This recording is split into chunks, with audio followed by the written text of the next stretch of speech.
For those of you who are on the call, we're going to record this presentation and we'll share it back with you.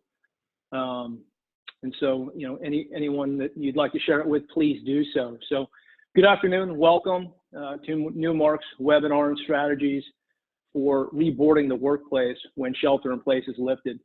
First and foremost, we wish you and all of your families good health during this sort of crazy, surreal time. I've done more Zooms in the last month than I have in my life. On the call today, we have over 300 clients that are around the world, colleagues, friends, partners, over 100 different companies that are represented. It's an honor to have you all here. We appreciate your participation and we welcome all of your questions and feedback. Special thanks to Ring Central as well for their fast work in putting this platform together for us for the webinar. So Sam, who's in the background making sure I don't screw up the technology, thank you. I made a comment to a friend last night that this is, without a doubt, the most important thing that I'm doing for my clients right now, with disseminating information and strategies to try and bring some calm, some order to the chaos that you're facing, trying to figure out how to get your employees back to work, get the companies running again and the buildings filled, right? It's certainly a chaotic time. We feel it, and we're hopeful that this starts providing you with a framework that gives you the confidence to do that. So please know that Newmark's resources are absolutely at your disposal. So please let us know how we can help you. Everything you see here today will be provided to you. Roy Abernathy, who's going to lead the presentation today, has a large team around the world who are working tirelessly, and we can provide in-depth consulting all the way down to just providing the materials and letting you do it yourself. There are no existing playbooks for what we're facing right now, and Roy and his team are building these materials and building the best practices in real time with their expertise, their backgrounds. Roy will tell you all about it. It's certainly a unique background, and gathering data from our team around the world, as well as their relationships in China, Italy, the companies or the countries that have gone before us, and sort of reoccupying and figuring out what works and what doesn't, and reoccupying the workplace. So just a few comments. I had heard last night, which I thought was really interesting, that Google is actually increasing the square footage per person that they have by double. So the square footage that they've had throughout their various buildings, at least in Silicon Valley, has been 180 to 200 square feet per person. They've said going forward, as they start reoccupying the workplace, that'll be 360 to 400 to provide those employees with the buffer they need to have the confidence they need to return to work and be safe.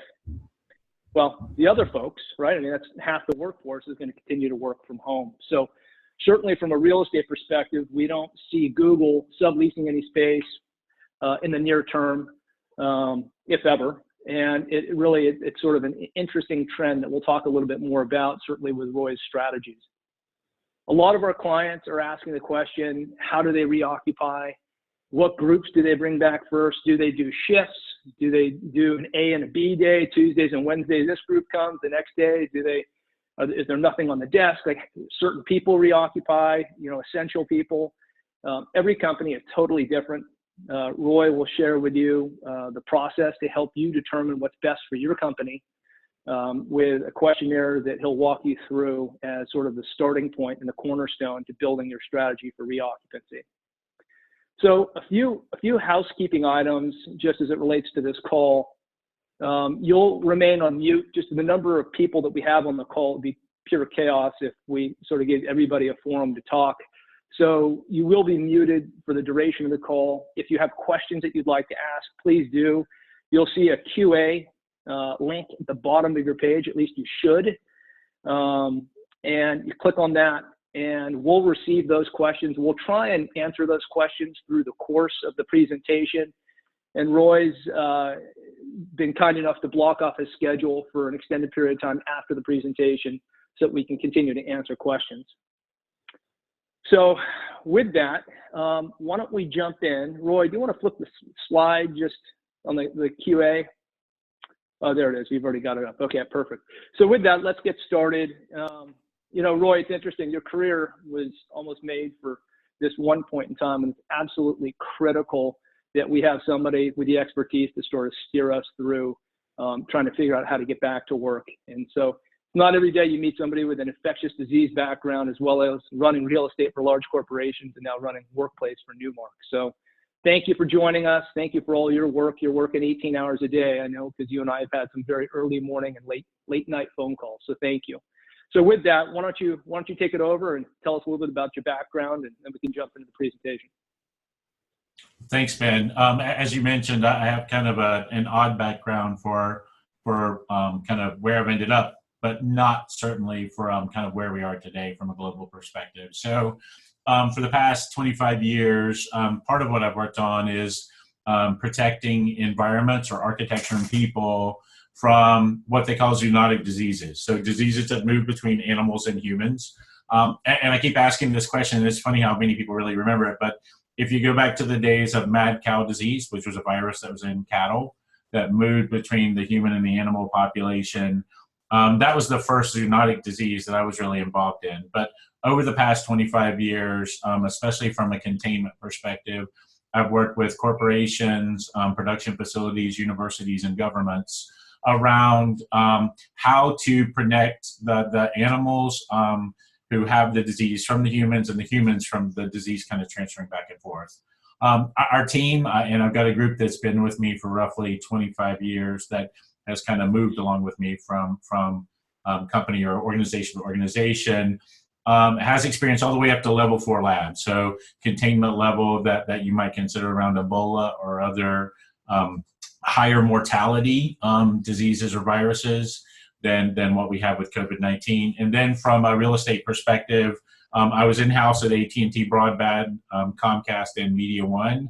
I worked for Anderson Consulting and Accenture in the transition there. So I've been responsible for real estate portfolios, business continuity, and even facilities operations for large portfolios in the U.S. So certainly understand what a lot of you are facing as you go through this process, and the things that you're having to deal with, both from a disease or from a virus outbreak perspective and protection, as well as just some of the nuances of how this new disruption really gets laid over the real estate portfolio.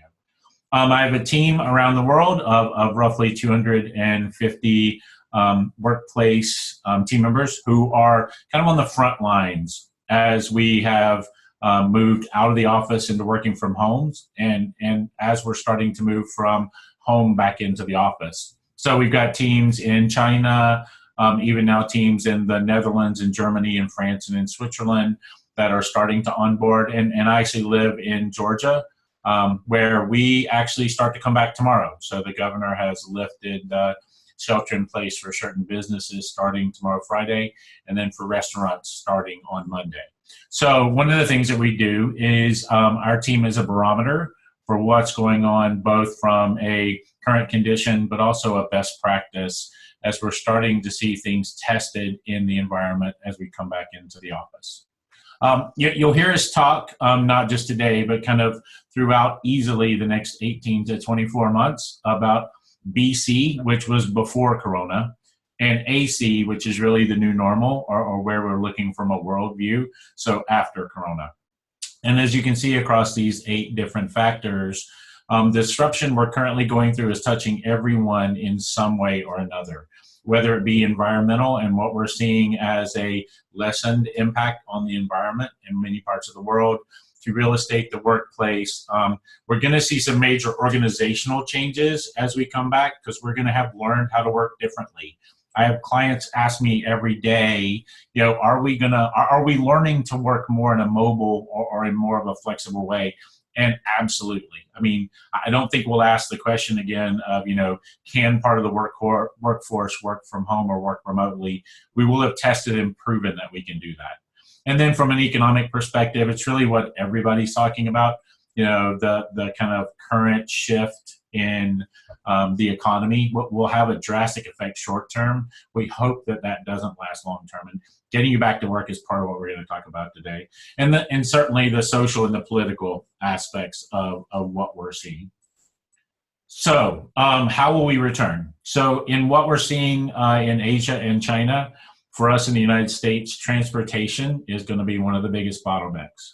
We've already seen the same thing in Europe. And to give you an idea, in parts of China that were affected or drastically affected, we're still only 6 or 7 weeks back in the office, but only at 40% of the mass transit capacity that we were at or BC, before Corona. Some of the other things that we're seeing is that the cleaning regiments, along with kind of following the journey, or what we're starting to talk about in the US as far as tracking the contacts between individuals, is critical. There's some requests for corona-free certified buildings. We haven't found a way to do that yet, and there are some people who think that just taking temperature upon entry into the building is kind of a panacea. It's really just one aspect of what we're trying to do as we come back into the environments that we occupied before, to kind of carve off percentages of the potential for exposure to the virus. So the combination of things that we'll talk about today is really what lessens your opportunity for exposure. No one thing guarantees it. We are seeing different utilization and planning norms, and Ben mentioned one of those with Google. Everything from we're going to have more real estate to we're going to have more distancing, certainly in that real estate. And then one thing that I really want to emphasize that we're seeing, and that we're really seeing even play out in the US already, is there are going to be a number of aspects of the family impact as we transition back. Schools are going to go back later than we do in the workplace. And consider that we're going to have little pockets of outbreak as we go through coming back into the office, that are going to cause us to need to take care of family members who may have gotten sick. And once we're exposed to a family member who shows signs of the virus, we'll have to shelter at home, or we'll have to actually be shelter in place at home. We're seeing things, and there's been a lot of press about thermography and kind of how we may use other indicators to come back into the office. And what we're showing in China that really works is really that proximity tracking. So to help everyone start to look at reboarding, we created a reboarding roadmap. And part of what we've tried to do is really take this massive information and really make it tactical, make it tangible in ways that you can understand how it overlays your office space, or the office space that we're trying to reboard back into. And we'll show you at the end, but this is available to the public. It's out on our website on the launch page for what we have for COVID-19. And we feel it's important to get this information out to everyone who needs it, to kind of help us all in a healthy and economic way reboard. Yeah, you'll receive this in an email later on today as well.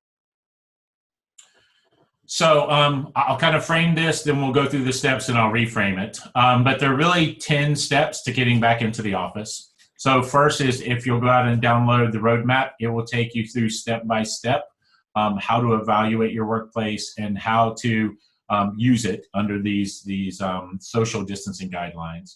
We start with asking questions to your landlord to really understand what the aspects of the environment are going to be that you don't control. So from a landlord perspective, it's about the front door to the floor within the building.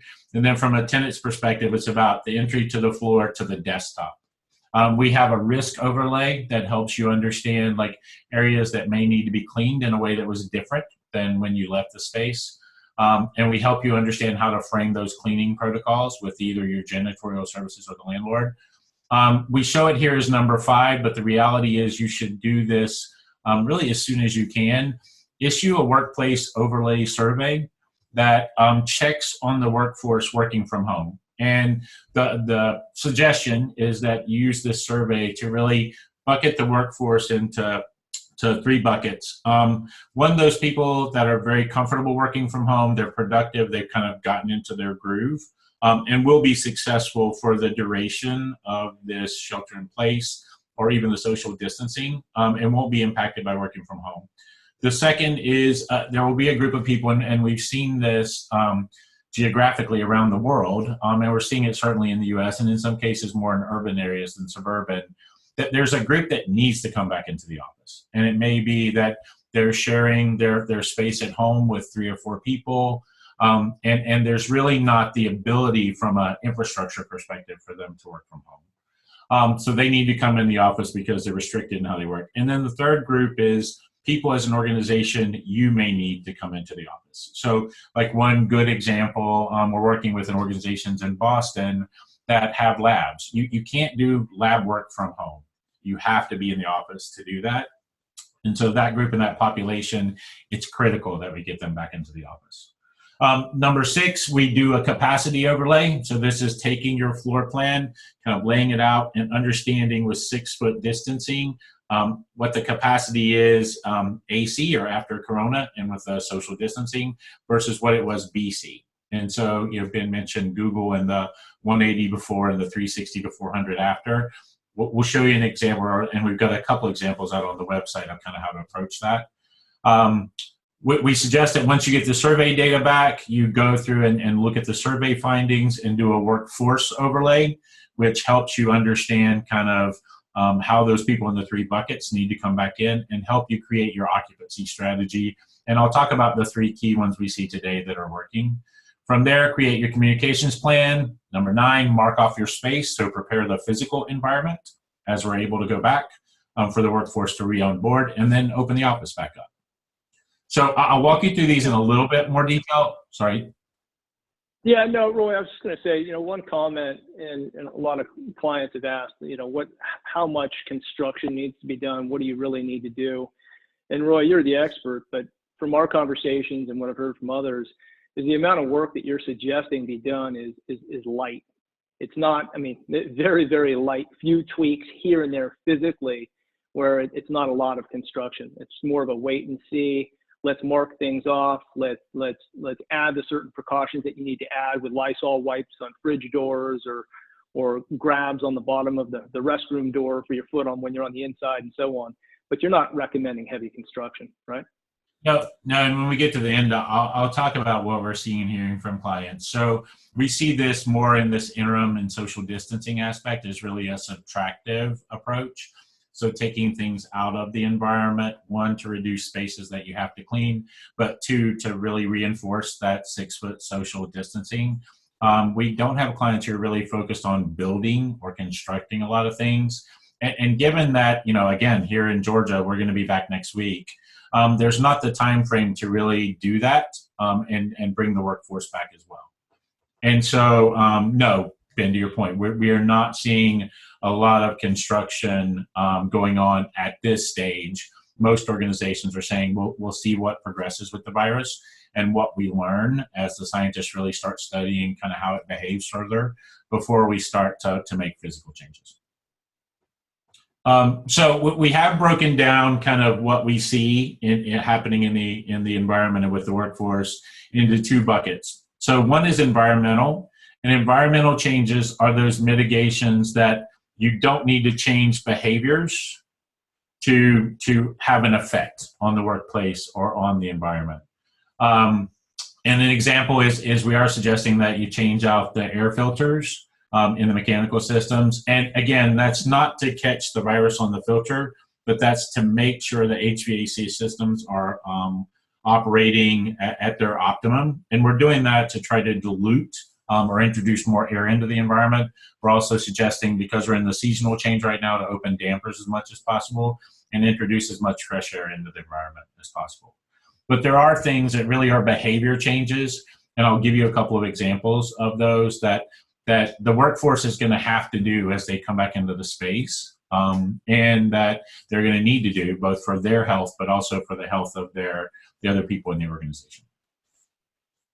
So again, part of our suggestion is start with a conversation between the landlord and the tenant. And the first conversation with the landlord is basically 4 primary sets of questions.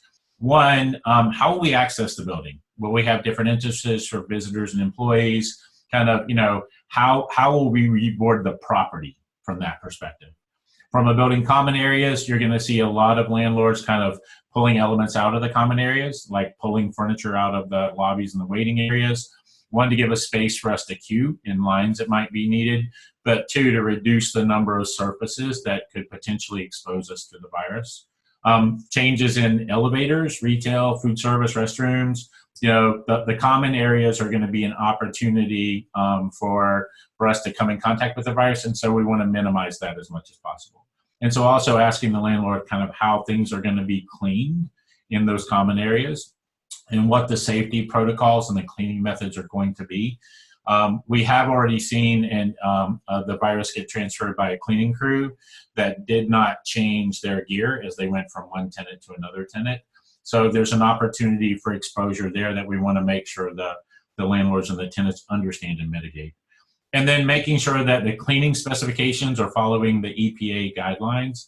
I had a client call me earlier this week and ask me about a wipe that was being touted as killing the coronavirus. It did kill or does kill the coronavirus in the virus that is in mice and in dogs. That compound does not kill the coronavirus that is the human coronavirus. So be careful and really understand the specifications. And more than anything, the EPA is the group that's testing these to prove that it kills corona, making sure that you follow those guidelines. And we've got a link to those on the document in the website so you can easily get to them. Hey, Roy, from an environmental best. Oh, go ahead. When you're done with the slide, I want to pause and ask a couple of questions that have come through. Okay. So from an environmental best. Go ahead. From an environmental best practice, certainly hand sanitizers, be careful. It needs to be 70% more of alcohol in that hand sanitizer. So there's some out there that have been diluted a little further. We are recommending, and there's two schools of thought on this, to remove a portion of the chairs, especially in like conference rooms, to reduce the occupancy to maintain the 6-foot distance. I have heard from some clients who started this that it's been better for them to like rope off every other chair or rope off 50 or 60% of the chairs so that the chair becomes a barrier between the other two in the space. You're going to see a lot more waste receptacles because we're going to be cleaning things that we weren't cleaning before. Pull the seating out of your lobbies and make your space as touchless as possible. There's this really cool thing that I didn't think was really cool that Ben mentioned. So from a veterinarian and animal perspective, a lot of times you might be carrying something when you're trying to move through a door.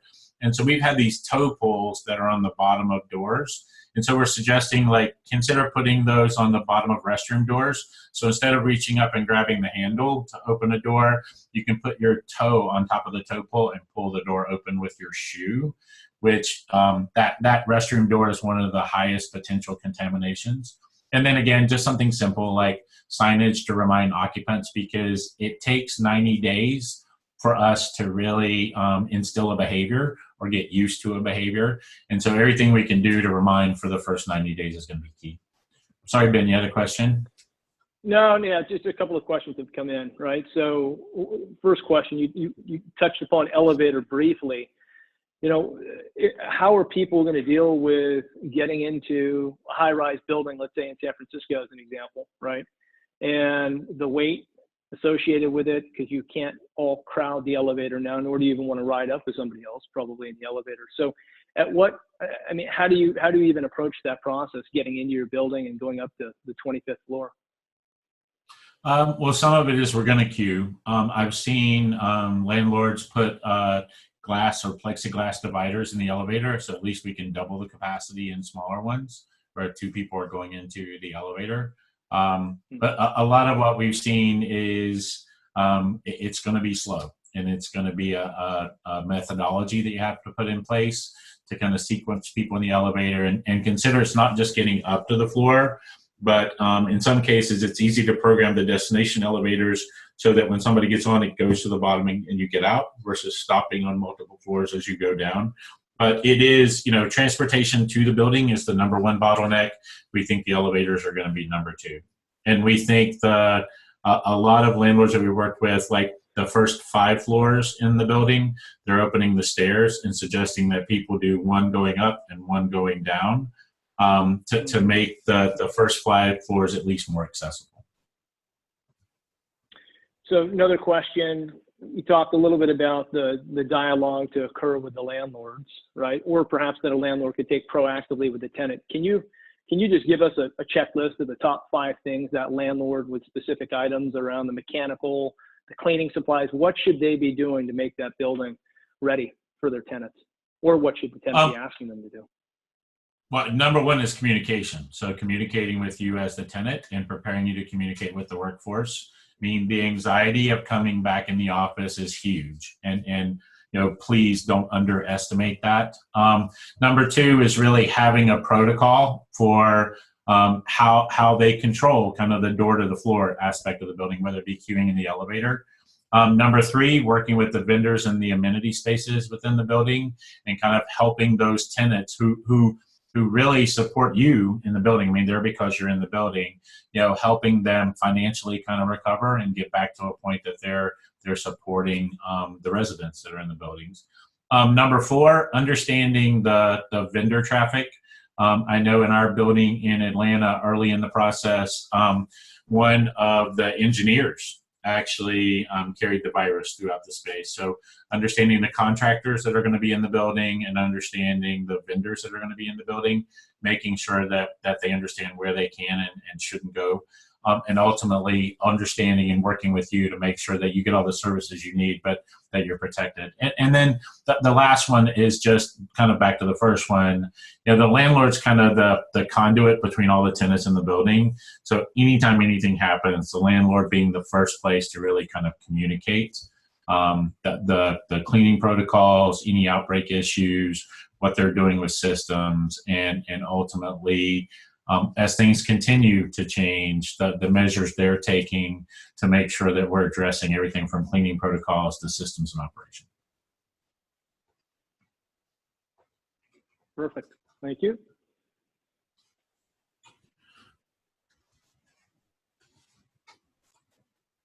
You want to keep going? Yeah, so that was kind of the behavior side, or sorry, that was the environmental side. From the behavior side, the handshake's going to go away, at least for some period of time. And if you look at our culture, you know, the handshake has been key, you know, long before the United States was the United States, or North America was really from a social organization or social level, kind of connected with the handshake. So the one I like personally is kind of the hand over heart. One, because you can see that I'm doing it over video, and two, it's kind of like the digital hug. But find something that's kind of for your organization or that becomes a part of your culture, because one, it's going to be a way that people really come back and connect with each other. That is kind of a distance personal touch.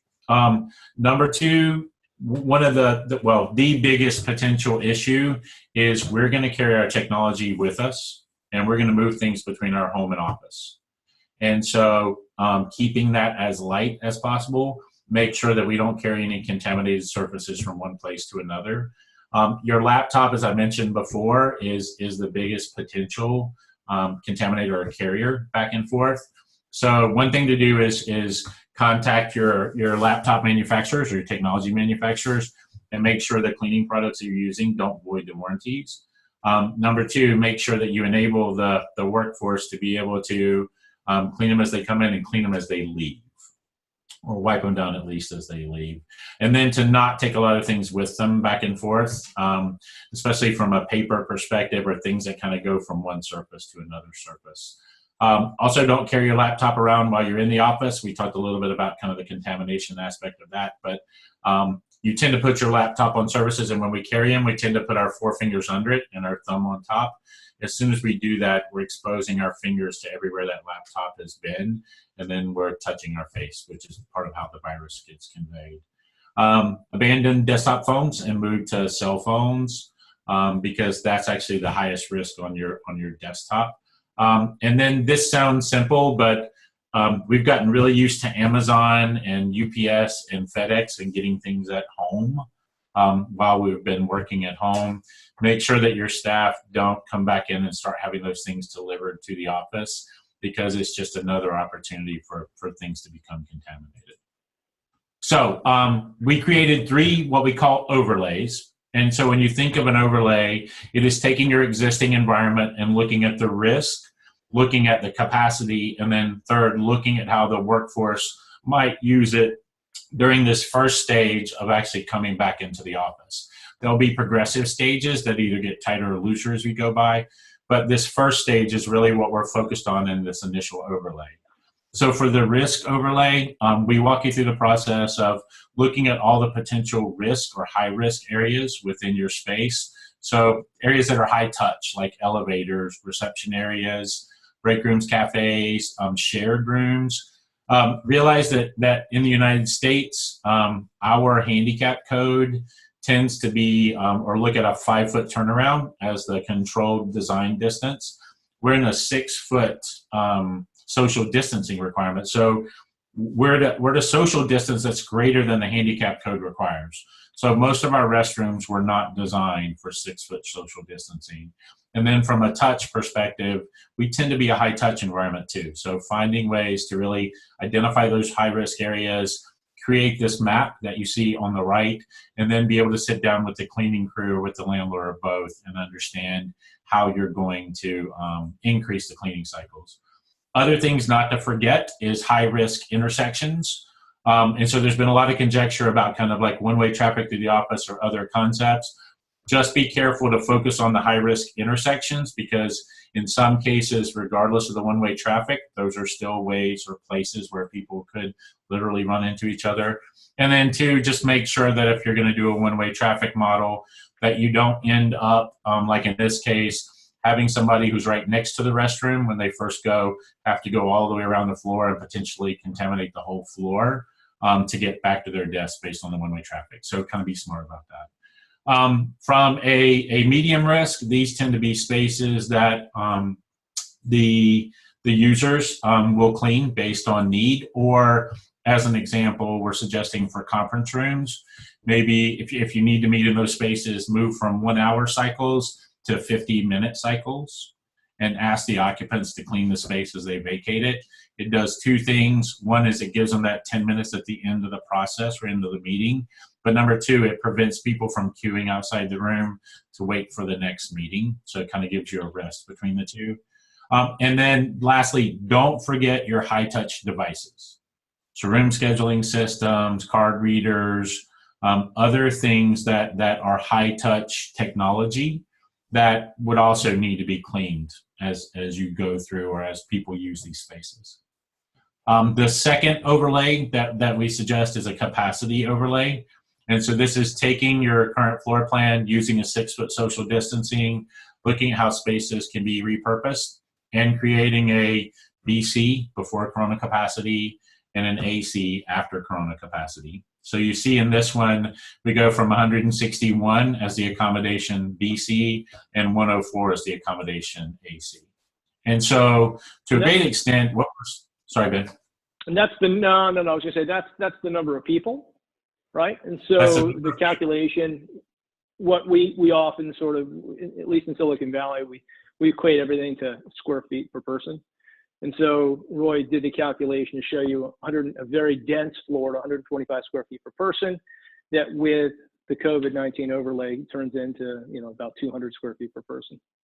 Google, as we mentioned, is doubling their footprint per person, up to 360 to 400. And if you go to what we have posted, you'll see that every space is unique, and you really need to do this overlay for your space. We have had clients who said, okay, well, based on that, I'll just go back and plan 200 rentable square feet per person. It's not quite that easy. You do need to do the overlays. Some furniture systems, some environments aren't as flexible as others in kind of how they accommodate this mode. But Roy, even with this sort of goes back to the conversation we were having a minute ago about the amount of physical construction and actually reworking the whole environment. This is a floor plan that is the same as it was, after as it was before. You just took seats out. So you've reduced the number of bodies that are going to come in and be able to sit down at those stations, right? Yeah. Or did you actually alter the floor plan? So, well, what we've done here is we're suggesting that we either move or mark off the spaces that don't show like the red, blue, green, or yellow dots over them. But no, we haven't made physical changes to the environment. We've subtracted seating or we've subtracted usable spaces to get to this density. So no architectural and no mechanical changes. And again, when you look at it, this is really only like a 40% difference in what we can accommodate on the floor. So if you're bringing back a portion of the workforce, this is an easy way to accommodate them and still be in a safe environment initially. What we mentioned earlier, but we had this on the list as number 5, but one of the things we think you should do very early in the process is send out a survey that really understands how the workforce is working today and kind of how they fall into these mobility groups that we talked about, whether it's critical work tasks that can only be completed in the office, like the lab work that we talked about, whether it's kind of process-oriented tasks that could go back and forth, groups that really need to come in. And so it's funny, we're seeing this with, I think, the French and Swiss schools. They're going to have the students come in one day a week, get all their assignments, and then be out the rest of the week.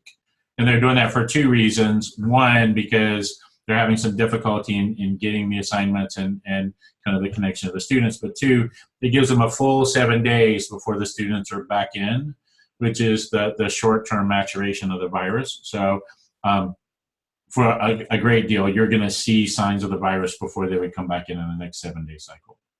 And then from a patterns of work, really looking at, you're going to learn some cool things, and we're already seeing it. As Ben was kind of talking, we started this, we're a whole lot better about video teleconferencing than we were before. And it is crazy the number of people who will now turn on their camera who would never turn on their camera before. So we're now able to react to body language on camera that we're learning that we didn't understand. And we're able to kind of support each other and work more closely digitally than we ever were before. And then ultimately, this survey will inform the decisions on how you transition back to the office. And so that's really the new occupancy type that you'll come back. And we're seeing 3 occupancy types. So one is basically 2 shifts. So say for maybe that lab environment that we talked about, 1 shift that is from 6 a.m. in the morning to like 1 o'clock in the afternoon, and then a cleaning cycle, and then maybe another shift that's like 2 o'clock till 8 o'clock in the evening.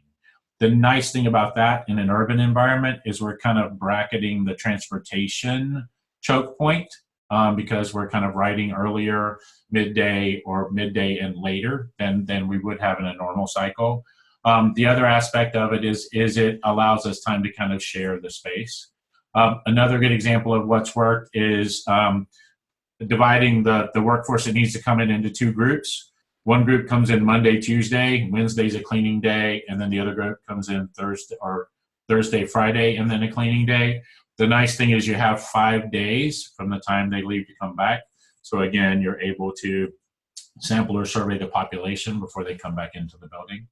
And then the third model that we're seeing work is like either week on, week off of coming back into the office, or just essential workers.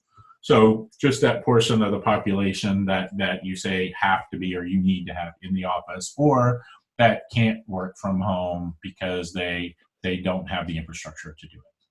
So we created a series of surveys that looks at the individuals, the managers, and the leadership.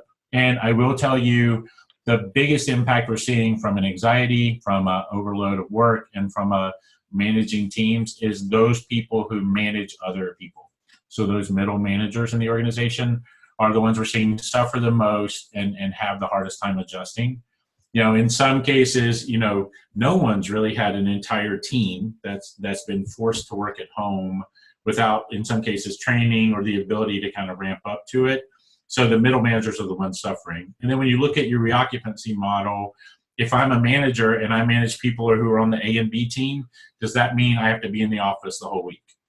And then what's the anxiety behind that? And then ultimately, how do I decide as a manager kind of who comes in and who doesn't? So by balancing the responses from the individuals, by looking at how we support the managers, and then ultimately from a leadership perspective, this oversight of is the program that we're doing fair?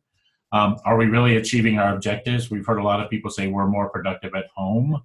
In some cases, those benchmarks may tend to trend down. And then how as a leader can I support those middle managers becomes important. And so this survey kind of helps you early in the process, frame everything, and start to plan based on the feedback you're getting. And then we suggest that you resample certainly once a month as we go through the next few months, just to make sure the populations aren't changing. We've seen other things like this is our Newmark Neighborhood app. So when we talked about those QR codes earlier and we talked about the landlord communication, the tenant communication, realize we're all going to be fixed on our phones, and especially with the proximity app that Google and Apple are working on, we're certainly going to be using this as kind of a key tool. Using this to create a touchless vendor and visitor environment, but also using it to communicate and to kind of do the push and pull of information as things continue to change. And so all of this really becomes about change management and really kind of managing the change as we migrate through all these different ways of working. So we've created guides for that individual level, the people manager level, and the leadership level to help as templates for you to talk to the workforce and to apply the best practices and the FAQs and the ways of working that we've seen to support them. We're doing a lot around metrics, and when we say post-occupancy, it's post-reboarding in the process. So again, the sample maybe every month. And then signage and communication templates to really kind of create a vocabulary in your office that people see and that start to drive those behaviors that we talked about. I mean, this new normal is going to come to us in 3 90-day buckets. We're in the first 90-day bucket where we're really getting used to working from home. The second 90-day bucket is we're going to be getting used to and shaping those behaviors where we're starting to come back into the office. Our transportation modes are changing. And so the behaviors are going to take us 90 days to really shape. And then the final will be that final aspect of getting back to what is some aspect of our old normal, but with this new normal veil in it, or this new normal veil of the things to some extent, almost like PTSD, we've suffered and culturally kind of navigated together through the process. And so, and Ben, you mentioned this earlier, we're not seeing a lot of big changes to the environment. And even if we wanted to in a lot of cases, we don't have the time. The furniture manufacturers are not fully back up to capacity yet. And we're not sure we need to make all those physical changes. So a lot of it's, removing or subtracting things, using signage and wayfinding to really help guide people through the space, and then really communicating with them to support them as they go through this. So, back to Let me pause you for just a second. Sort of going backwards, you're talking about the productivity and working from home and different benchmarks.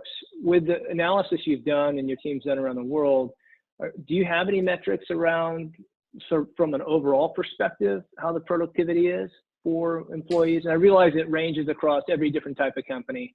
We're based here in Silicon Valley, so we're sort of focused on tech and life science. But if you looked at a tech company as an example, do you have any metrics around how that company's productivity is relative to it was before COVID? Well, we do, and it really breaks down into, to some extent, kind of the impact at home. So couples without children are more productive than couples with children, as we've seen over the last 2 months.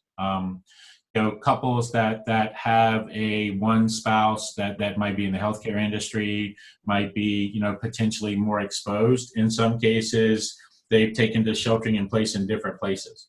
And so the support infrastructure that you might have between a couple or between partners, we're not seeing there in this process. And then, the anxiety aspect of it is kind of affecting everyone. But couples with young children, we're seeing a reduction of 30 to 40% in productivity as we go through the cycle, which is huge. And we're not seeing that wane even as they get more used to working from home. So again, focus on those people who, their home environment may not be as conducive as others to kind of this remote or this mobile work mode. And it may be different when the kids are in school, but we're not seeing summer camps come back. We're not seeing some of the support programs that we'd normally see during the summer available this summer. And so that's probably the biggest thing, Ben. From a person who does a lot of heads down work, we're seeing the productivity be much more positive. We've seen big bumps so increases on using virtual tools to collaborate. And so one thing for the Valley to consider is the agile kind of Scrum aspect. Find great ways to do that, and there's some tools out there. I know we use one called Span to kind of help with that Scrum aspect. That might be difficult to do when without being in the office, but definitely 3 buckets. One, that group that's being more productive at home, one, the group that's kind of leveled out, and then a group that's seeing a big 30 or 40% decrease.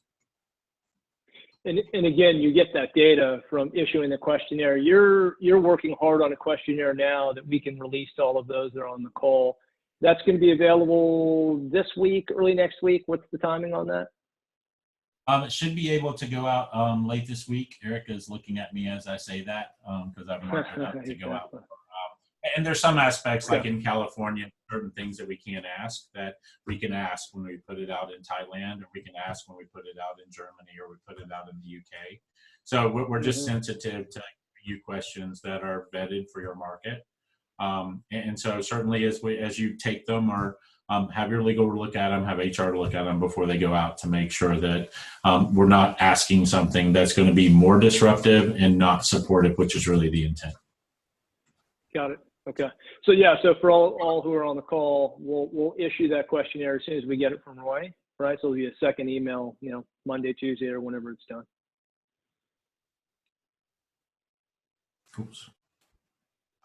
So Ben, I can jump in and kind of say how we're helping, or how we're assisting. Please.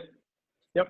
So we kind of, in working with clients, we found that kind of a 4-level approach is kind of covering the types of assistance that most organizations need. So number 1, our materials are available on our Newmark website. If you go out there, all these guidelines on kind of how to do the overlays. A lot of organizations can easily do those on their own with their facility staff. No issue. We also have created a LinkedIn group called the New Normal Network. And what we're doing with that group is we're actually posting studies that we're seeing, kind of I'm really focused on the science behind this versus the hype.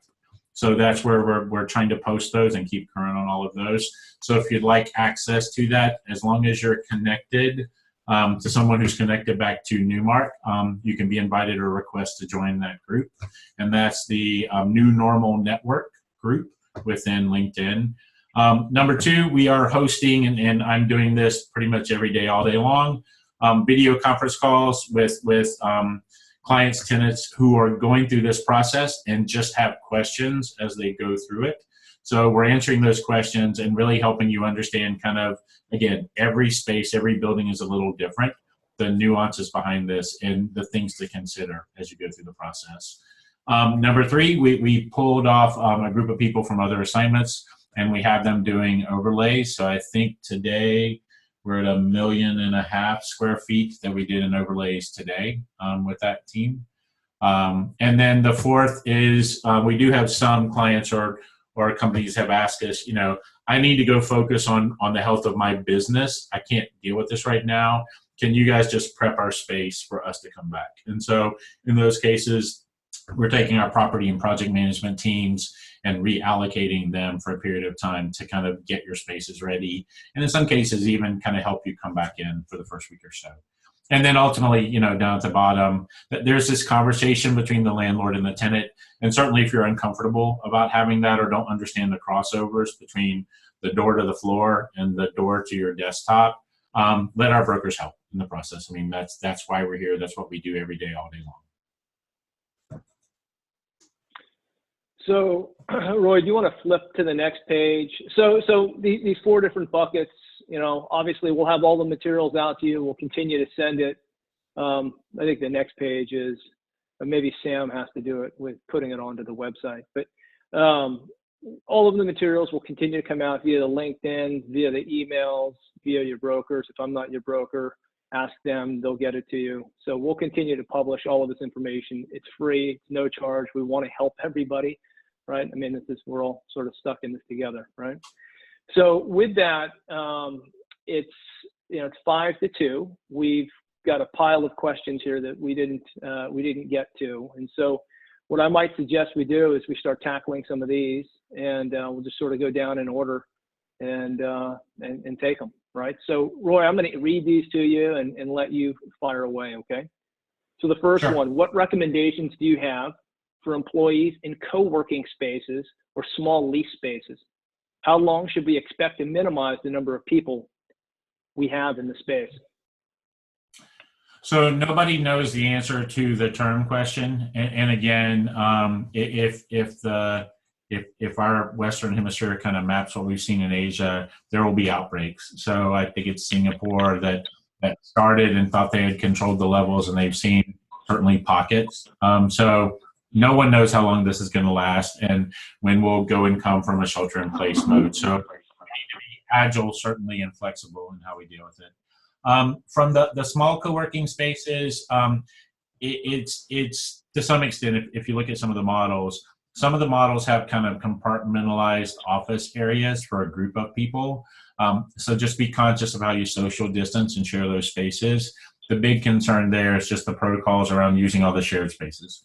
So the break areas, phone booths, things like that, and working with that provider of those spaces if you're in a co-working space to really understand the protocol and make sure that your staff, when they're there, have the opportunity to clean the spaces they use. And then I guess the small tenant spaces, do the overlay, understand how many people can be in the space. And especially if it's a sales office or something like that, look at your client overlay and look at kind of, how you might need to or want to bring clients back into those spaces. Perfect. Thank you. So the next question, I assume, is directed at you because I'm not going back to the office next week. So how do you feel about going back to work next week? And are you going back to work, or are you going to continue to operate out of your house? I mean, you had some opinions, and maybe it was another friend of mine who had some opinions on Georgia lifting the shelter in place. Well, I can get a little on my soapbox around this one, so I'll try not to. The CDC is in Atlanta, just a few miles from downtown and next to the campus for Emory University, and they're not recommending it. And so when you look at the government versus kind of the institutions, that's one perspective. I personally travel a lot for what I do, visiting with clients on a regular basis. So regardless of whether the office is open, I can't go back into the office. But certainly for our staff that's going to come back in, we will follow the protocols and make sure that even if the government lets us do it from a local perspective, that we're putting the protections that we need to in place for people to feel comfortable and to work productively and work safely in that environment. But that wasn't my soapbox. My soapbox is it's too early for Atlanta or too early for Georgia. But I live on a cattle farm miles north, so I can't see my neighbors. And the other 5 occupants on my property are all bovine, which are not susceptible to the virus. There you go. All right, we'll get a cattle farm. So with Georgia, that comes out too early, right? And everybody goes back to living as usual. You expect another round of COVID and a resurgence in those areas? Yeah, and currently, I don't think we've reached our peak, so we'll see the impact of that. Got it. Okay. All right. Next question. I'm not familiar with fogging. Maybe you are. What about fogging? So actually, fogging and I kind of joke about it's the old flea bomb approach. Actually works very well, and that's been kind of the primary protocol to make sure that you killed the virus in the environment. The nice thing about the fog is it lands on all the surfaces that the COVID virus might have landed on, and the compounds that get used in it just make sure that they're EPA approved to kill the virus. But it's an easy way to touch things that you maybe weren't sure you were going to touch, but make sure you follow the protocols, and that if you're supposed to wipe down after or inform your staff or workforce that you're doing it, that you follow all those protocols. And that's okay to release that fogging in an environment that's got computers and, presumably you wouldn't let it into the server room, but certainly in the open environment with a bunch of workstations, right? There's monitors and so on. Just follow the directions or follow the protocol, or make sure that your vendor is following the protocol. Make sure that you're not going to void the warranty on things. And I have not seen anything yet that you can do in an occupied space. So certainly can't need people in the space when you do that. Well, a good friend of mine sent this question in, so he'll give me a tough time if I don't ask it. but what are your thoughts on the 6-foot office video from Cushman and Wakefield? So some of us on the call, I haven't seen it yet. It's certainly been forwarded to me. I just haven't had a chance to look at it. So have you seen it, Roy? I have seen it, and I mean, from a 6-foot protocol, there are aspects of it that it does a good job of visualizing. Things that I would be a little careful of are just, I think that there's a paper overlay concept on the desktop.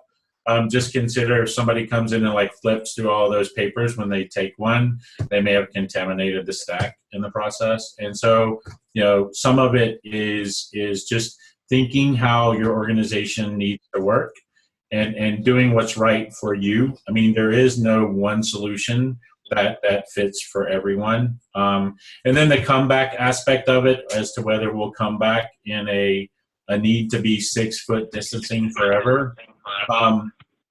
If you look at kind of historically how these things happen, and I mentioned like mad cow early in the process, nobody thinks about that when they eat a hamburger today. And when that virus first came out, we stopped eating hamburgers for a long period of time.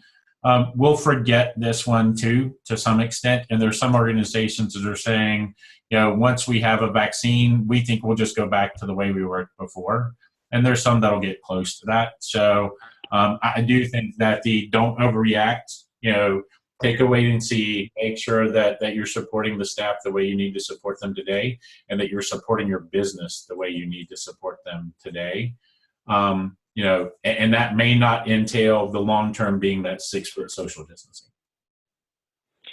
So I'm getting some text from a friend, Mike Nemi with Next Systems, and I'm happy to provide the contact information for Mike and his cleaning services.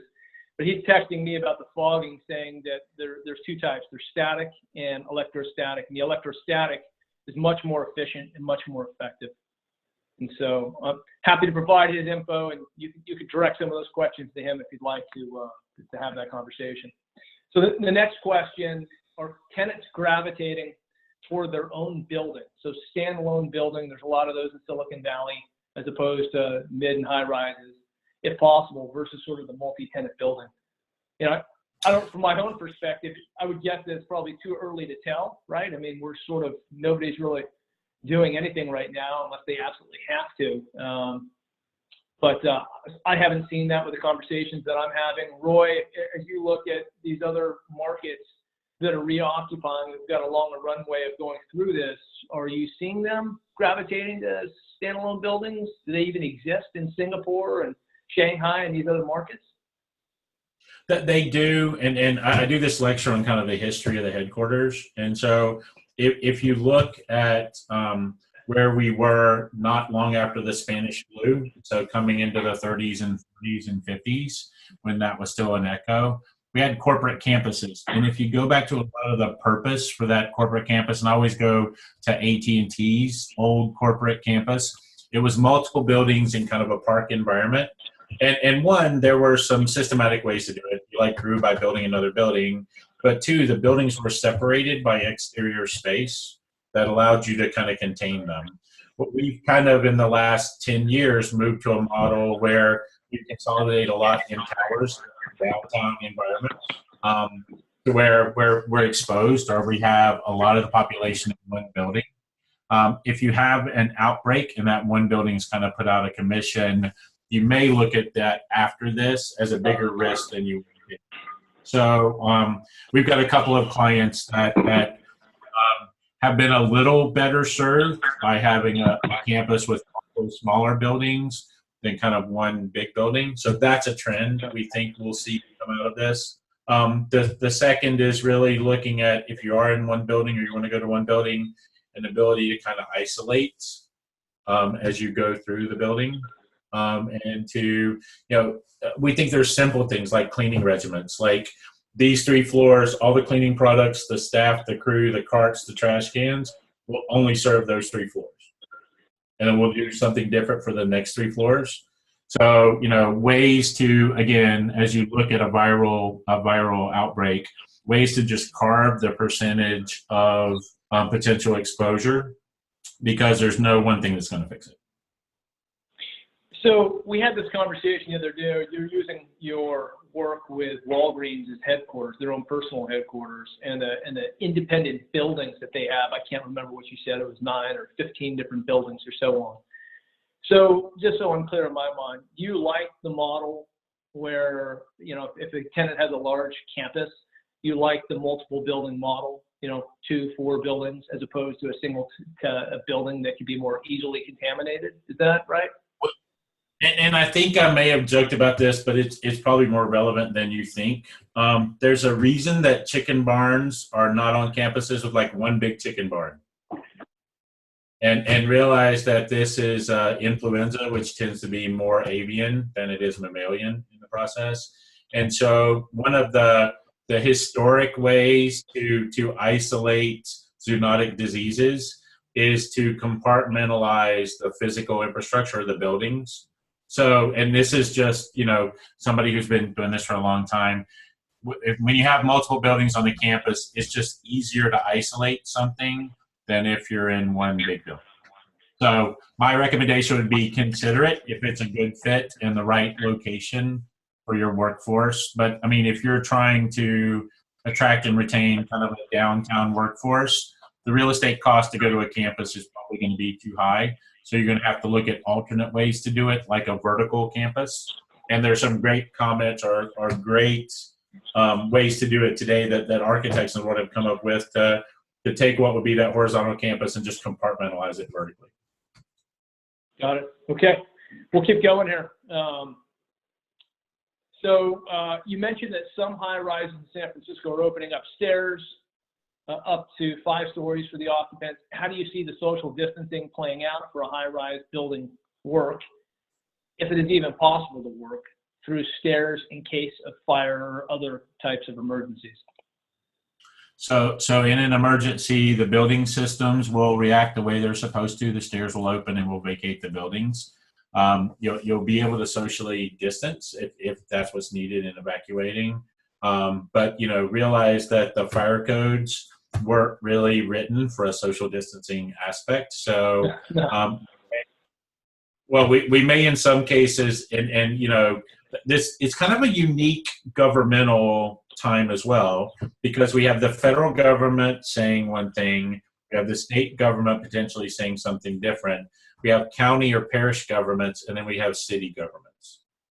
And it's interesting, the fire marshal from an architecture and a building occupancy perspective can trump everyone. And so, looking at the building and kind of understanding it is critical. We are not seeing buildings go back at 100% capacity. So from a fire code perspective, we're loading the buildings in a lighter way.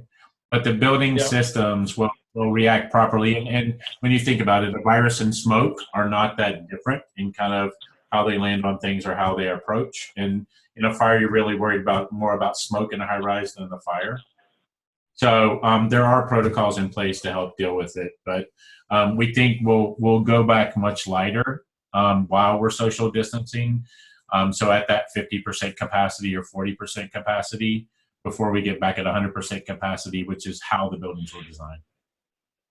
Got it. Okay, I'm going to keep firing away here. We'll go quickly. So for packages, how long could a virus live on it? Say if the UPS driver was infected and delivered a package to you. Follow the EPA and CDC protocols. It depends on the type of package. So like a FedEx package has a different finish than like an Amazon package and the recyclability. So follow the protocols. The other thing is you don't know when you get it, like how long it was exposed, but we do have some clients who are basically going to isolate the mail-in packages as they come in. So basically it will sit in a room for a number of days before they actually process it. Mm-hmm. Mm-hmm. But the CDC has a great guide. The CDC has a great guide on coming back into the workplace and kind of those types of exposure. Okay. The next question was, can the deck be sent out? Yes, it will go out today with a host of other materials that you saw today as well. How do we handle restroom capacity? Every other stall or so? I think you touched upon this a little bit, but maybe you could talk about blocking off the urinals or a stall or leaving the doors open. I think you were talking about the other day, right? Yeah, and I think I've gotten a lot of negative feedback about leaving the doors open. So I'm not sure that we're going to be tolerant of that, at least in our social environment. Some organizations are blocking off every other door, so every other stall or every other urinal. Some are looking at kind of marking things off in the floor, putting or crossing off sinks. I mean, some of the things that we would suggest you consider is like, especially like hand dryers and areas that are going to further dissipate the potential for the virus to be transmitted versus like paper towels. So just think through with your landlord and your janitorial service kind of how to make those spaces as touchless as possible, and how ultimately to kind of reduce every opportunity for a surface to get contaminated. So, but if you think just to expand on, go ahead. You think about if we're going to load the floor at 50% or 20% even, our restroom capacity is based on occupancy. So you need to consider kind of your use of the restrooms is going to parallel your occupancy of the floor, or it should. And then having a queue outside the room where people, again, to that point earlier, aren't running into each other or don't have the opportunity to run into each other. So you made the comment in the call we had the other day about just how the virus is transferred, right? And it's on droplets of water, which is what ties to your comment around the hand dryers and sort of hitting the floor, right? Well, it's on droplets, so basically from almost a microscopic level, which is how it gets to surfaces, and then you come in contact with those and then touch your face, and either through your mouth or through your lungs, you ingest the virus. That's the predominant way to do it. And we don't understand all the science behind it yet. But yeah, the surface contamination is the primary concern. Mm-hmm. So the next question, so to be clear, what is the square footage per person in an office space? 200? In this call, we've provided two different examples. One is what Google was said to be doing, which is now 360 to 400 square feet per person, increasing their density from 160, 180 to 200, and doubling that for each person, right, going up to 360 to 400. The example that Roy showed, which is just an example, was going from 125 square feet to 194 square feet per person. And that's just for that given floor plan. It sort of made sense. Every space, as you all know, is not created equal. It's totally different in how it's laid out. Not only the building, but the actual floor plan itself. And so there is no rule of thumb. And Roy, I'll leave you as the expert to answer this, but from my estimation, every space is going to be totally different. So going through the exercise and doing the overlays that have been provided for your particular space is going to be important. Well, and even within your space, it's important. So, I mean, you may have a floor that's heavier on conference space than on workspaces. That would skew that number as well. So that's why we developed the overlay process to really make it tailored to your space and tailored to the way you're going to occupy it or the way you need to come back into the space. Mm-hmm. So the next question was also on bathroom behaviors. How do we control the number of people in the bathrooms? We talked about that a little bit. Do we set up wait lines outside of the bathrooms with 6-foot spacing? I suppose you probably have to, but you can answer that. And then we have also been researching UV lights for the bathrooms to kill the virus as the data is coming in from Asia. So from a UV perspective, just be careful and go out and look the science behind it. From what we're seeing, or what I'm seeing thus far, the length of time that you need to expose the virus and the level that you need to expose it to a concentrated AV source is fairly significant. And I've seen information that it even exceeds like the ability for human tolerance. So like if you had UV lights on in the space the entire time, the UV lights may do more damage than the virus might have done. So just be very careful about that in the process. The UV lights in the mechanical system take the same approach. For it to kill something, you got length of exposure, the saturation or the amount of the exposure, and then just basically, is it in that place? UV lights in the mechanical system to really control bacteria and other things that might be other types of contaminants. is in some cases a better solution on the UV side than maybe the virus is. But just be very careful. I had some clients who were saying, okay, we're going to spend $500,000 to go put in, UV lights and different filters, when that's not going to be the right approach to, again, kind of whittle down the amount of virus that's potentially in the workspace. Would you consider, so the next question was considering the UV light after hours when your employees aren't there to sort of do a full sweep of the space. Does that make sense? Just again, be careful, what areas are exposed or not, what areas are in shadow from the light, and the length of exposure, the distance, and the concentration. Mm-hmm. Mm-hmm. Okay. So what if the landlord doesn't want to implement a common area procedure that you think is necessary? Say temperature checks, should they be done at the front door or only in the tenant space? What if there's a disagreement? I don't know if you've run into this yet. I haven't negotiated protocols with a landlord on the cleaning yet, but I'm sure that's coming. What have you found, Roy? Well, I mean, realize that from a contractual relationship, the landlord has a contract with the tenant has an employment agreement or employment relationship with the workforce. And so the tenant and the occupier being the workforce and the landlord don't have a contractual relationship. That's all through the tenant. So consider that in your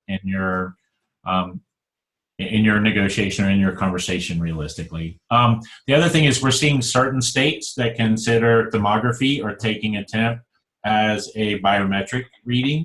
And in some states, it's not legal to take biometrics without someone's permission. And so in some states, the landlord might not be able to do it, or their legal counsel may have advised them not to do it. I will tell you, taking temps is not the panacea. And again, we've seen that is one way to whittle a small percentage off. But if you have a landlord who's not doing something that is clearly indicated by the local government, by EPA, or by CDC recommended standards, then I think you have a foundation to go back to them and make a formal request. If it's something that, just maybe the neighbor down the street is doing, like I've heard of viral walk-off mats that have some benefit, but again, aren't the panacea. Just make sure that what you're asking for is founded in science and backed up by the people who are giving direction and making the big picture decisions about the approach we should take. Got it. Thank you, sir. Next question. Any suggestions on true HEPA air purifiers? Are there any official requirements? I haven't seen any HEPA requirements come across. I mean, we do have some in like lab spaces and areas that were already at different containment levels. Just consider that there are a lot of aspects to designing a system that operates at a HEPA level or a HEPA filtration level, or even MERV 13 or MERV 16 or better level. Just again, understand the science of doing this in your space, understand the cost, and understand, is it whittling down the percentage? Because again, nothing is the panacea. If you're in a laboratory and you drop the virus on the floor as you're handling it in the office, you've exposed yourself. The same thing could happen, in your office by moving your laptop around or something like that. So look at the science, don't look at the hype, and don't be careful that the sales pitch may not have every nuance that you need to consider, either from a cost or from a diluting or from preventing the transmission of the virus. Roy, you want to take a second and get a glass of water? Are you doing okay? If you're okay, I'll keep firing away. I'm good. I'm on tea at this point. All right. 3 hours ahead. Okay. So, one thing that would probably be helpful for everybody on the call, and I know there's a number of questions here. In fact, the next 2-3 questions are on mechanical systems, the HVAC for the buildings.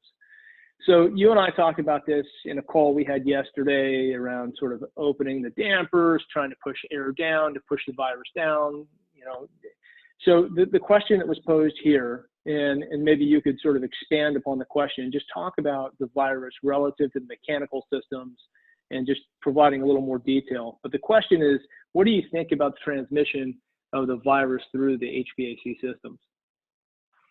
I certainly don't think that's the primary conduit. And if you look or go out and read the science behind it, it's really about us coughing within that proximity more than it being carried by the system. Now, there are aspects where the air moving around the space can take what we're expelling and kind of move it from place to place. So I guess less above the ceiling and more below the ceiling in the model.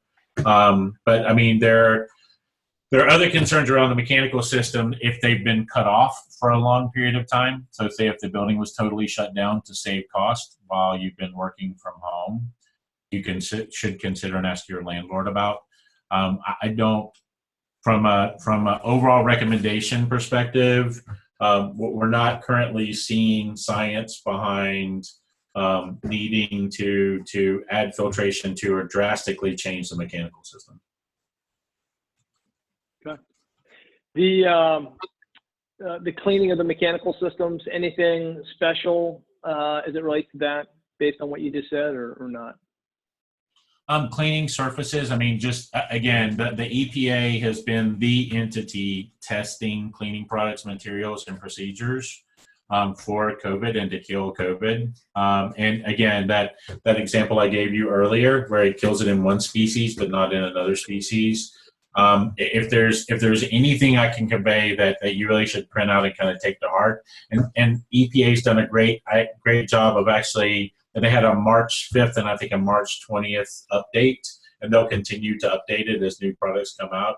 They're giving you the manufacturer, the product name, and even to some extent kind of the chemical number around things you should be using. And so be careful, follow those, make sure that your cleaning crews are following those as well. Okay. So next question. With reduced capacity of workstations, i.e., limiting seating to every other desk, are there concerns of hot desking possibly increasing the risk of contamination versus a traditional assigned seating?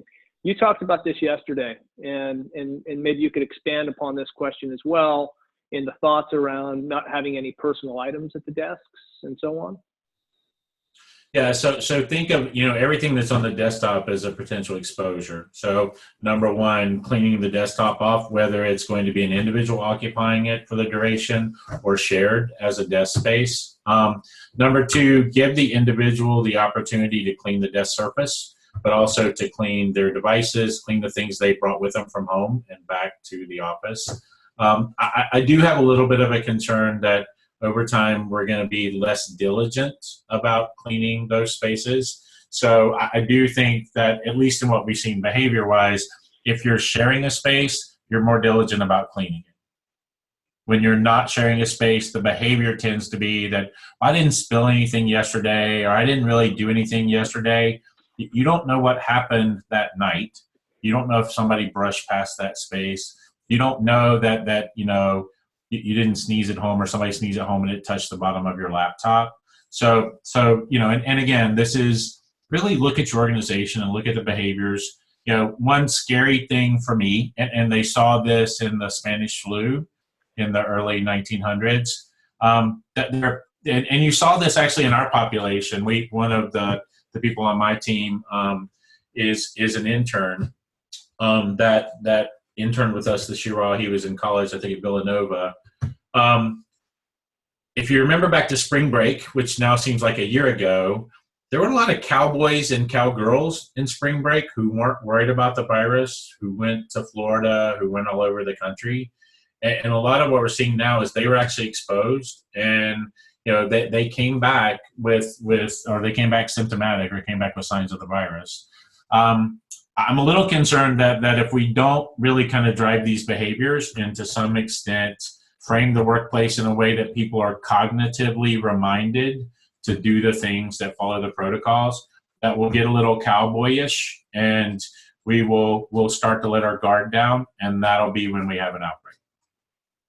So look at your culture and, clear the desk off and only use certain desks might be the right approach for your organization. Just bringing in your essential staff and have them always sit in the same place at a social distance might be the right fit for your organization. It's really about that survey and kind of defining what occupancy pattern you want to use to come back into the office. Okay, thank you. Next question. What should tenants anticipate for mask and glove protocols for employees as we move forward?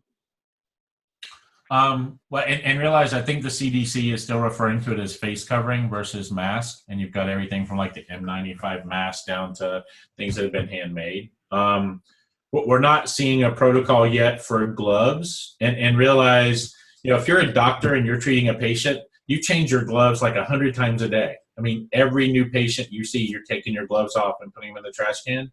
Imagine in the office environment if like every new part of the office you went to, you changed your gloves. So it's really kind of understanding the containment aspect of this. And I go back to like what they have been telling us since day one. Wash your hands, wash your hands, wash your hands, chant the alphabet, count to 100, whatever it takes for you to do that in the right way. It is a better protocol than gloves to some extent, or an easier to manage protocol. From a mask perspective, at least what we're seeing as far as comeback is that masks are being required in public. And so as a tenant, you'll have to define, does in public mean in your office? I think most of the landlords are going to consider that if you're in a shared space in an office building, that's still considered to be a public space. Mm-hmm. Okay. For Bay Area companies, food service programs for employees are a big perk of working at a tech company. Where do you see companies falling on this topic? There's really three issues. So one is the preparation of the food.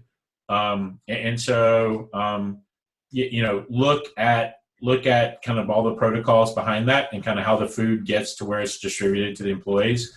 We're seeing a lot of people or a lot of organizations, if they're still providing it, moving to prepackaged.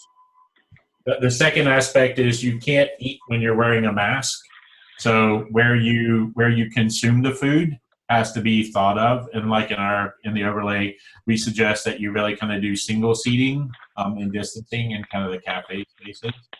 And then the third aspect of it is really kind of how do you open the package? How do you do that in a sanitary way? And then how do you dispose of it? Because, for those organizations that were doing kind of food that was plated for you, if you're doing single servings, now you have a much bigger waste cycle. And so we're seeing a lot of organizations say, we're going to scale back. And we first saw this like in China. One of our clients actually went through what was the break area and put up glass partitions to create like little glass cubicles and where people ate, and did kind of single serving or prepackaged. We had one other client that recommended the employees eat out of their car and bring their lunch with them because it was contained and prepared at home. It was only in the car, never brought into the office, and then kind of went back to home with the employee.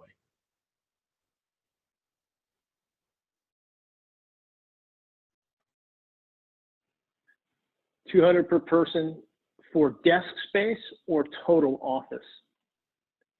So the analysis that you did earlier, and I think the discussions that we had included the analysis for all the common areas, right? So if you had a 25,000 square foot space, what we would call the rentable space, that's what we're measuring the square footage per person off of, right? That's the calculation that you did. And realize we didn't do that over multiple floors. That was isolated to that floor. Correct. Okay. Confirming that the square footage, exactly same question, right? So making sure that this is all based on the rentable square footages. We provide snacks and catered lunch for the office. Should we consider not continuing to do this? Possible contamination. You've already addressed that.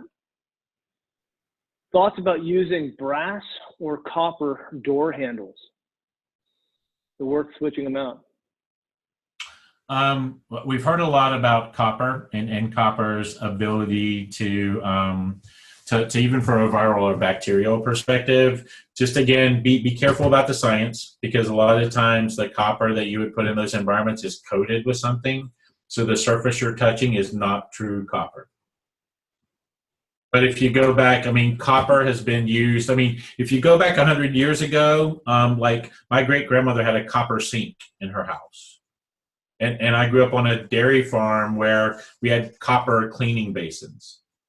And so copper forever has been a great way to kind of control, because of its viral fighting and bacterial fighting inherent chemistry. But just be careful if you're going to consider something like that, that it's really copper, you're really touching copper. I don't believe, and somebody asked me the other day, should we just go to like all copper desktops? You know, number one, the cost would be immense. Number two, you know, there are other aspects to it than just touching the copper, and what it might do to your body if you're actually ingesting it, either through touch or through like putting it in your mouth. So copper is great from an environmental condition perspective. It just traditionally has not been used for that aspect on like door handles and things like that. Going back to a suggestion that Roy had made previously, as opposed to changing it out, the door handles and using copper, you could take a Lysol wipe, put it on the fridge door handle. If you were going to put it on the bathroom door handle, and hold it on there in place with a zip tie. And you change that out, I don't know, Roy, 2-3 times a day, whatever it's going to be. So if somebody's got to grab a handle, at least they're grabbing a Lysol wipe. Yeah, I mean, there's a great study that we'll post out there, and I'm totally a nerd when it comes to these things, but they actually went and looked at viral load in different parts of the office. The refrigerator, the door handles on the pulls on the drawers were two of the biggest contaminated areas, and certainly like the exit bar on the exit doors out of the space. And so when you look at your space, there are potential areas of exposure to consider. Maybe we were talking earlier about if a building is going to take the first 5 floors and open up the stairwells. There's one study I read where the virus can be transferred 7 times off your hand before you've dissipated enough of the virus that you're not transferring it. So certainly things like cleaning those railings, but that's a, you know, and I guess I want to convey it this way, but I'm not sure that this is truly kind of a corporate way to look at it. There are a lot of really cool hacks that we've developed in the animal world because they had to be real time, low cost, and you know, prevent the diseases from moving to animals to humans. That's a great one. So instead of touching a door handle that's contaminated, you're touching a wipe that has the compound that kills the virus. Okay, 4 left. That's it. We've gone through 30. So what about providing PPE for the workforce? Any guidance? We've had a number of clients ask, and I think you have to just be careful that you're if you're going to provide it, you need to provide it. You can't provide it for a portion of the workforce. So we had one client ask, so should I just give it out to like the janitorial staff and the contractors? And I'm like, I think that from a policy perspective, you know, just review your policy with HR and make sure that you're not in any way isolating a group or treating anyone differently in the process. Having said that, they're going to be hard to get. And I mean, that's part of why you've seen people sewing them and things like that. So I think some of this is also going to have us think slowly and come back into the workplace slowly. I mean, there's a run on wipes right now, you know, and other products that I think will restrict it a little bit. Okay. Someone suggested putting a fan in the conference room, blowing air out of the room. Is this a good idea or not? I'm a little worried about that one. I haven't heard that as a request yet. Again, I would just worry if someone sneezes or coughs and doesn't really catch it in their arm. Are you basically, right now we're saying the 6-foot distance, has that fall on the surface before it gets to the next person. So if you have a fan that's like intentionally blowing air in a direction, I would just worry that you're providing a carrier that'll have it exceed the 6-foot distance.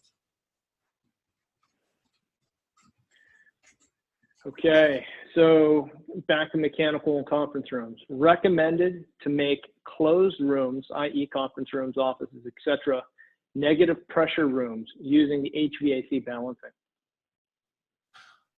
You know, I think when you look at it, just be careful. And I mean, we do this a lot on the laboratory side, so positive and negative spaces that control contaminated air from going from one place to the other.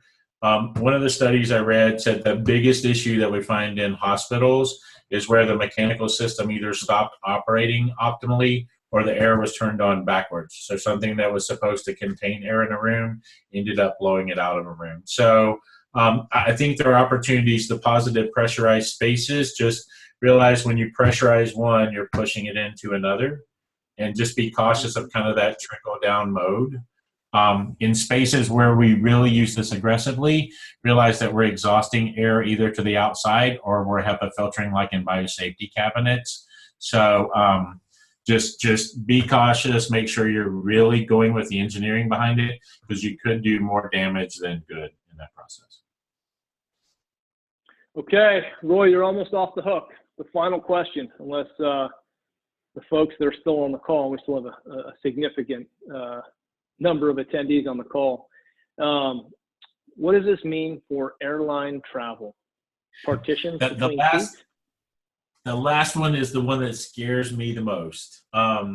So we actually so when I was with Accenture and with one other company, we created a process that really helped clients kind of think out of the box. And I think, I joked this morning with a group that if anybody had told us 6 months ago that this virus was going to shut the global economy down for a series of months, none of us would have believed them. And so when one of the things that we're forecasting, and we've had some futurists look at this as well, is a 40% global reduction in air travel long term. And so when you think about that, it may not just be like who's sitting next to you in the plane, but it may actually be that it takes longer to get a visa. And you have to get a visa 2 weeks out and answer a whole series of questions around exposure, or that they may be screening crews in a different way than we screened crews in the past. So what we think, if you look at, I talked about those 90-day tranches. So the first 90 days was us getting really comfortable working from home, and we probably got another 30 days before we're really there. The second 90 days be when we come back into the office. We don't think air travel will really start to be commercially viable until the third 90 days. So we're probably still 4 months out from that. And then again, we think it'll be drastically reduced because, one, we've gotten comfortable doing this virtually, but two, because of fear and anxiety. But no, I don't see us putting partitions between seats. It would be great for me personally, as much as I travel, if we had those little first class booths that I've flown to Asia in as like the whole plane. But I can't imagine that we'd be able to afford that from a commercial industry perspective. All right, looks like we might have one more. Building on the air travel question, how long should we keep an employee at home after traveling for monitoring? So the kind of current thought is still 14 days to make sure. And it really depends on where they travel to and kind of what, did they go on one trip to a destination and then just come back? Or did they go to multiple destinations? And so a lot of this is going to come about tracking. And so like, one of the things we're working with organizations on that we did before is working with their corporate travel to kind of look at where people were and understand kind of their potential exposure. And Ben, I know you've seen the tool that Carla came up with on Navigator that kind of looks at the outbreak changes every night across a company's portfolio and across their workforce. An interesting thing you may want to consider as an organization is as you start to get back to travel, tag your employees to the airport that they're attached to as their home airport. And then as they travel, tag the airports they're in, not just the destinations they go to. Because like I live in Atlanta, so I can pretty much fly from Atlanta to anywhere. But if I live in like Charlotte or if I live in a sub-market like Birmingham, I may have to fly through 3 airports to get to my destination. And you don't want to just track just the destination they went to. But answer the question, 14 days is the current suggested protocol before they're cleared. Okay, I think you're off the hook. Any other questions out there that you want to send off to Roy before we jump off this call? Well, thank you all. Those are some great questions. Okay, excellent. Roy, thank you. Get some sleep. We appreciate all your hard work and guidance. It's been excellent. So thank you all for joining. Feel free to email me with any questions, any needs. Look for an email from me with all the materials that we've covered, and you'll continue to see some ongoing emails with additional materials as they're produced. Thank you so much.